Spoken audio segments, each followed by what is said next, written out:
YouTube, what the crap's going on? HeirofCarthage here. Gonna get you an online battle. This one was sent in by Reptile King, and he's gonna be playing with some folks from the Discord server. If you guys want to join that, check the link in the description. They've got a big 3v3 going on here, which is gonna be Dark Elves, Bloody Hands, and Chaos on one side, with Norska, Greenskins, and Beastmen on the other side. I'm going to kind of go into a pause actually right off the bat because we got a lot of troops on the battlefield. The Dark Elves, led by Reptile King, have Slaaneash's Harvesters, a couple of Shades, and some Repeater Crossbows. He's also got Knights of the Ebon, which is a Dread Knight unit. And let me switch my camera settings here. Cinematic smoothing, there we go. Back. Yeah, so he's got this Knights of the Ebon Dread Knight. And then his infantry line, he's got 2 Executioners, Blackguard, Sisters, 3 Spear units, including the Regiment of Renowned, Supreme Sorceress, Death Hag. I'm not going to hit every unit in every army because it would take forever, but let me just summarize it. Chaos has an armored infantry line up front, including the Mirror Guard. He's got halberds on either flank. The Summoners of Rage, which is a Regiment of Renown. Dragon Oak, good unit. His army is led by Sartharel. And Sartharel has Final Transmutation, and he's also got the Hounds, the Golden Hounds. The Swords of Chaos are here, which they can support Sartharel quite nicely with the Guardian ability. And then there's an Exalted Hero flying in the air. We've got a bunch of Savage Orcs, Savage Orc Heirs, along with the Rusty Arrows. And then we've got the Tusk Mob and another Boar Biggin in the back. The Ragnarok Queen, all being led by Wurzag here for the Bloody Hands. And then over on this side, the main part of the Beastman army is here, which is composed of Gores, Ungores, and 1 Besta Gore. They're led by a Beast Lord. There are 2 Minotaurs in the back. One is the Butchers of Kalkengard, and there's a couple of Centaurs with great weapons, as well as a Giant that deployed here, and then 4 Centaurs with throwing axes that deployed on the far side to try and help out teammates. The Norskan army in the middle has a Feral Mammoth. They've got Wulfric on a chariot and a Shaman Sorcerer on a chariot. Pretty popular picks these days. There's a couple of Marauders, 4 Marauder Berserkers, 2 Marauder Champions, and then a whole bunch of Famir Warriors in the back. I find these units to be challenging to deal with. Ice Trolls and Famir Warriors tend to do really well for Norska. Then the Greenskins here have 4 Black Orcs in the center, being led by an Orc Warboss. There's a couple of Biggins on the flanks, a backline of Trolls, so that is a tremendous amount of armor piercing, a Cygor over here for the Beastmen, and then a lot of Boar Biggins, as well as a Goblin Rock Lobber. So let's get right into it. There's going to be an ambush set up here by the Beastmen, and initially Reptile King takes some hits from this ambush because his Dark Riders comes under fire immediately. But if you look at what he's got over here, Slaaneash's Harvesters is quick and good against lightly armored units, and immediately the Goblin Rock Lobber gets killed by the Shades. And then the Boar Boys are moving in. One's going to be intercepted by the Harvesters, which is probably not a great engagement, but it won't be too bad. The Knights of the Ebon Claw are headed that way. And the center looks like we've got the Bloody Hands moving to engage Norska and the Beastmen, but they're going to be a little bit singled out over here. It's kind of 2v1 until Chaos can get involved. And you can see that the Greenskin is just going to try and charge downhill into the Dark Elves. So here comes the Knights of the Ebon Claw. This is going to clean up really quickly on this flank, especially if you can get rid of the Night Goblin Archers. So I'm going to swing down here. The WA goes off for Team 1, we'll call them here, the Allied team. And I don't really like map-wide WA for allies. I think it's kind of a strange thing that CA should take away, because not all these units are Greenskins. I think it makes sense maybe for Greenskin units, but in any case, there was a Pit of Shades that just happened back here on an Archer, which is a nice call by the Supreme Sorceress. In any case, let's kind of move down the line again. This Chaos now coming to reinforce the Bloody Hands, and the Bloody Hands are getting bloodied quite badly. But the Chaos reinforcements will help. But all these Famir Warriors and other units are going to give Chaos some pretty big trouble here, though a Foot of Gork just decimating a couple of Marauder Berserkers there from Wurzag. The Feral Mammoth is running amok, but the Ragnarok Queen is there to counter, so that'll be nice. But yeah, the Bloody Hands are getting overwhelmed big time on this flank. They do have some archers back here, though, that are doing some damage, and it's a good thing they are.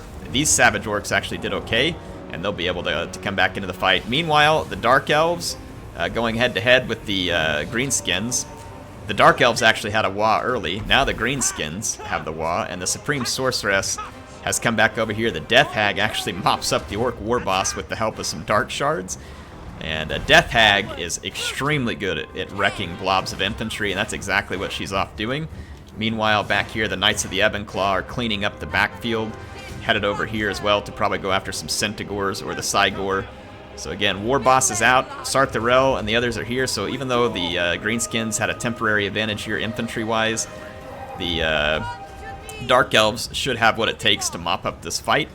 And Sartharel is going to move off looking for other targets. And then over on this flank, Chaos has a lot of infantry left. And the Bloody Hands, despite having most of their infantry defeated, are still fighting on with all their archers. And then Wurzag's still running around causing trouble. And then the fact that there's an Arachnarok Queen over here helps as well. The Giant is over here in a blob of Chaos infantry. And that's a good place for that Giant to be. He's going to do some nice damage.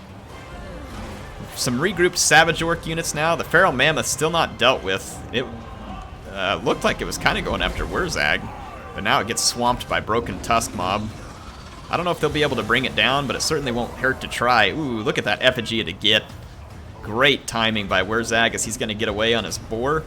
And meanwhile, Wulfric is going to get jacked up. Here comes the Swords of Chaos. They're going to come over to help support. This will be a great unit late game. A great unit. Over here, a Skinwolf Werekin is up in these archers, but the Savage Orc Air Boys, they do pretty okay in melee. Their leadership's not great, but if their leadership holds out, they're better than you would think in melee. So let's get a big zoom up. You can see the Dark Elves were able to wrap up their fight over here. The Greenskins just got taken out. Whenever that Death Hag stayed alive, it was that was it. They lost their War Boss and the Death Hag was alive. GG Greenskins. That's going to be all there was to that, because Death Hag, like I said, is just great versus all these blobs of infantry. Let's get you a little bit of a close-up of the mayhem here, just quickly, because we're close to the end of the battle. The power bar is actually quickly fading for the enemy team here. Very quick for a 3v3 battle.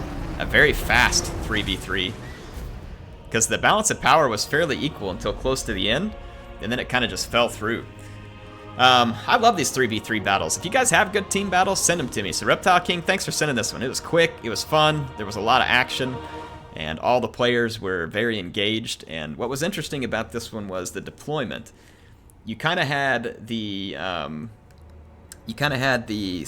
Bloody Hands getting 2v1'd by the enemy for just a little while, but when all those Chaos reinforcements got there, turned out great. But then the Greenskins, who were initially mostly 1v1 with the Dark Elves with the support of all those Centigors with the throwing axes, they kind of got counterpunched on that effort, because Appius was able to deal with the flanking units quickly, drive out their boar biggins, and so then they ended up getting left with just a huge infantry mob, which is typically great, but again, they lose their lord, and then you got a Death Hag roaming around on the Cauldron.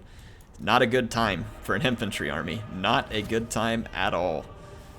So interesting, because again, there could have been some situations that were quite good there. I'm going to call this the enemy team over here with Warhammer 2, Trollolol 939, and Demons.